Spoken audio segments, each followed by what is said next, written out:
जय हिंद।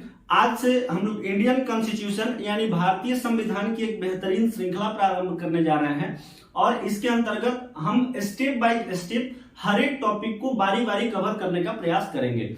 अगर हम बात करें भारतीय संविधान की, तो भारतीय संविधान वह पुस्तक है जिसमें देश और राज्यों को चलाने के लिए एक विधिवत कानून बनाया गया है और उस कानून को जिस पुस्तक में लिखा गया है उसी पुस्तक का नाम जो है वो भारतीय संविधान है, इंडियन कॉन्स्टिट्यूशन है। भारत और उसके राज्यों को संचालित करने के लिए जो भी कानून बनाए गए हैं उन्हीं कानूनों को जिस पुस्तक में लिखा गया है उसी पुस्तक का नाम भारतीय संविधान है। उसमें टोटल 22 भाग हैं यानी 22 चैप्टर्स हैं और प्रत्येक चैप्टर्स के लिए कुछ कुछ अनुच्छेद हैं। जैसे अगर हम बात करें कि भाग 1 की, तो भाग 1 में 1 से लेकर 4 तक अनुच्छेद हैं। भाग 2 की बात करें तो भाग 2 में 5 से लेकर 11 तक अनुच्छेद हैं। अगर हम बात करें भाग 3 की, तो भाग 3 में 12 से लेकर 36 तक अनुच्छेद हैं और प्रत्येक भाग का अलग अलग नाम है। टोटल 22 भाग हैं, जिसमें से पहला भाग का जो नाम है वो है संघ और उसके राज्य क्षेत्र। अगर बात करें दूसरे भाग की, तो उसका नाम है नागरिकता। तीसरे भाग की बात करें तो मूल अधिकार। इस तरीके से 22 भाग का कुछ ना कुछ नाम है और प्रत्येक भाग के लिए कुछ ना कुछ अनुच्छेद रखे गए हैं। इसमें कुल अनुच्छेदों की जो संख्या है वो 395 है। कुल अनुच्छेद 395 है और भागों की संख्या इसमें 22 है, यानी टोटल 22 भाग और 395 अनुच्छेद। अगर हम बात करें भाग 1 की, हम प्रारंभ कर रहे हैं भाग 1 से। भाग 1 में आपको दिया गया है संघ और उसके राज्य क्षेत्र। संघ और उसके राज्य क्षेत्र की चर्चा की गई है। इसके अंतर्गत आपको 4 अनुच्छेद दिखने को मिलेंगे, जिसमें पहला अनुच्छेद जो है वो कहता है कि भारत राज्यों का यूनियन है। भारत अर्थात इंडिया राज्यों का यूनियन है, मतलब राज्यों का संघ है। यहां पर देखिए आप कंफ्यूज करेंगे। संघ को अगर इंग्लिश में डिफाइन करें, संघ को अगर इंग्लिश में देखा जाए तो इसका 2 मतलब निकलता है। पहला, यूनियन का मतलब भी संघ होता है, फेडरेशन का मतलब भी संघ होता है। लेकिन भारत जो है ये यूनियन है, फेडरेशन नहीं है, यूनियन है। हम यहाँ पर 3 चीज होता है, तीनों चीज का मतलब आपको समझाते हैं। एक होता है कन्फेडरेशन, एक होता है फेडरेशन और एक होता है यूनियन। कन्फेडरेशन को हिंदी में परिसंघ कहते हैं, फेडरेशन को हिंदी में संघ कहते हैं और यूनियन को हिंदी में भी संघ कहते हैं। अच्छा, कन्फेडरेशन की अगर हम बात करें तो कन्फेडरेशन में वैसे देश जिनके राज्य अलग होने के लिए स्वतंत्र हैं, मतलब वो कभी भी उनसे अलग हो जा सकते हैं। जैसे मान के चलिए पूरा का पूरा भारत है। ये भारत जो है बहुत सारे राज्यों से मिलकर बना है, बहुत सारे राज्य और केंद्र शासित प्रदेशों से मिलकर बना है। अब अगर ये भारत कन्फेडरेशन होता, बात को समझिएगा, अगर ये भारत कन्फेडरेशन होता तो इसमें प्रत्येक राज्य को यह अधिकार होता कि वह उससे अलग हो जाए। वो तुरंत बोलता कि हम आपके साथ नहीं रहेंगे, हम केंद्र के साथ नहीं रहेंगे, हम अपना एक स्वतंत्र देश बना लेंगे। अगर ये भारत कन्फेडरेशन होता तब। अगर बात करें फेडरेशन की, तो मान के चलिए अगर यह भारत कन्फेडरेशन होता, मतलब ये संघ होता। अगर ये भारत कन्फेडरेशन होता, एक्चुअली में संघ और संघ दोनों का मतलब संघ ही होता है हिंदी में, तो यहाँ कंफ्यूज नहीं होना। हम इंग्लिश वाला वर्ड यूज करते हैं कि अगर ये भारत फेडरेशन होता, तो फेडरेशन होता तो इसमें आप क्या कहेंगे कि फेडरेशन में ये जितने भी राज्य हैं वो केंद्र से एक समझौता के तहत जुड़े होंगे। फेडरेशन में जितने भी राज्य होते हैं वो केंद्र से एक समझौता के तहत जुड़े होते हैं और फेडरेशन में प्रत्येक राज्य के पास यह स्वतंत्रता है, यह अधिकार है कि वह उस समझौता को तोड़ सकते हैं, वह उस समझौता को तोड़कर अपना अलग एक देश बना सकते हैं।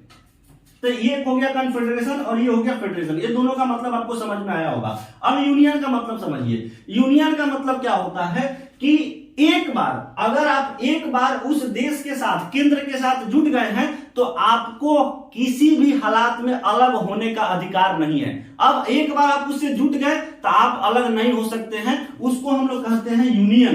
तो भारत जो है वो राज्यों का यूनियन है। वो एक बार अगर आप केंद्र के साथ जुट गए तब आपको बाहर होने का अधिकार नहीं है। अभी जम्मू कश्मीर को अलग देश करने का मांग किया जा रहा था, तो ये मांग कर रहे थे लोग, तो क्या ऐसा संभव था? भारतीय संविधान में ऐसा कोई प्रावधान है?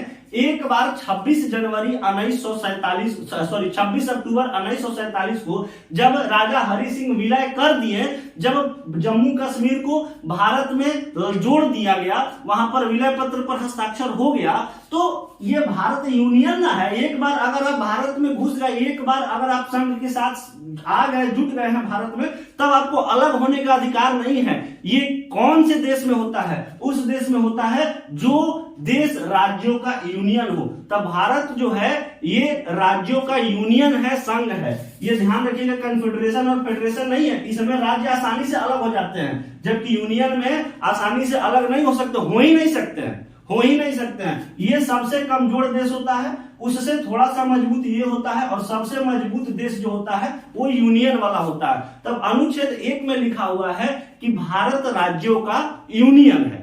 ठीक, ये बात आपको क्लियर हुआ। बात करें अगर अनुच्छेद 2 की, आर्टिकल नंबर 2 की अगर हम बात करें तो 2 में ये चीज बताया गया है कि संसद को यह अधिकार है, संसद को यह अधिकार है कि वह देश के बाहरी क्षेत्रों को, देश के बाहरी क्षेत्रों को भारत में मतलब देश के अंदर मिला सकती है। लेकिन कैसे? तो विधि द्वारा स्थापित प्रक्रिया से। जो भी विधि द्वारा स्थापित प्रक्रिया है, जो भी नियम है, कानून है, उसके सहायता से जो संसद होगी वो अभी उसके पास जो क्षेत्र है वो है। मान के चलिए बांग्लादेश का कुछ हिस्सा जो है भारत अपने में शामिल करना चाहता है, तो वह संसद विधि द्वारा स्थापित प्रक्रिया से उस क्षेत्र को अपने में शामिल कर सकती है। ऐसा कहता है अनुच्छेद 2, ऐसा कहता है अनुच्छेद 2। हम आपको एग्जांपल देते हैं, जैसे ये सिक्किम है, सिक्किम पहले भारत का हिस्सा नहीं था। सिक्किम जो था ये आपको तिब्बत से जुड़ा हुआ था, सिक्किम पहले भारत का हिस्सा नहीं था। बात है 1959 की। 1959 में चाइना ने तिब्बत पर हमला किया, और हमला के बाद सिक्किम को ऐसा लगा कि चाइना मेरे पर भी हमला करेगा, तो सिक्किम ये सोचा कि हम भारत में आकर मिल जाए। तो सिक्किम जो है, उस समय प्रधानमंत्री इंदिरा गांधी थी, सिक्किम जो है आकर भारत में अपना विलय कर लिया, बोला कि हम भारत से आकर बोला कि हमको अपने में मिला लीजिए। और एक बार सिक्किम अगर भारत में मिल गया भैया, तो उसके बाद उसको यहां से बाहर होने का अनुमति या अधिकार नहीं है। क्यों? क्योंकि भारत जो है राज्यों का यूनियन है। तो सिक्किम पहले अपने देश का हिस्सा नहीं था, लेकिन आपको भारत में आकर मिल गया, तो उसके बाद से यह देश का हिस्सा हो गया। अब ये अलग भी नहीं हो सकता। क्यों? क्योंकि भारत राज्यों का यूनियन है। अब यहां पर सिक्किम, ये बात आपको समझ में आ गया। अनुच्छेद 2 कहता है कि संसद को यह अधिकार है कि वह भारत के बाहरी के जो क्षेत्र हैं उसे विधि द्वारा स्थापित प्रक्रिया से अपने में शामिल कर सकता है। ये अनुच्छेद 2 था। अच्छा, अनुच्छेद 3 क्या कहता है? अनुच्छेद 3 यह कहता है कि संसद को यह अधिकार है कि वह विधि द्वारा स्थापित प्रक्रिया से जो भी भारत में वर्तमान राज्य है, भारत में अभी वर्तमान जो राज्य है, उनके सीमा में, उनके नामों में परिवर्तन कर सकता है। इसमें बाहरी क्षेत्र की बात नहीं की जा रही है। अनुच्छेद 3 कहता है कि संसद को यह अधिकार है कि जो भी अभी उसके पास वर्तमान राज्य हैं, उनके सीमा को घटा सकता है, उनके सीमा को बढ़ा सकता है, उनके नामों में परिवर्तन कर सकता है। यह संसद को अधिकार है। जैसे इसका एग्जांपल हम दे रहे हैं कि ये मध्य प्रदेश जो है, ये पहले पूरा घिरा हुआ था, सब मध्य प्रदेश ही था। छत्तीसगढ़ पहले नहीं था।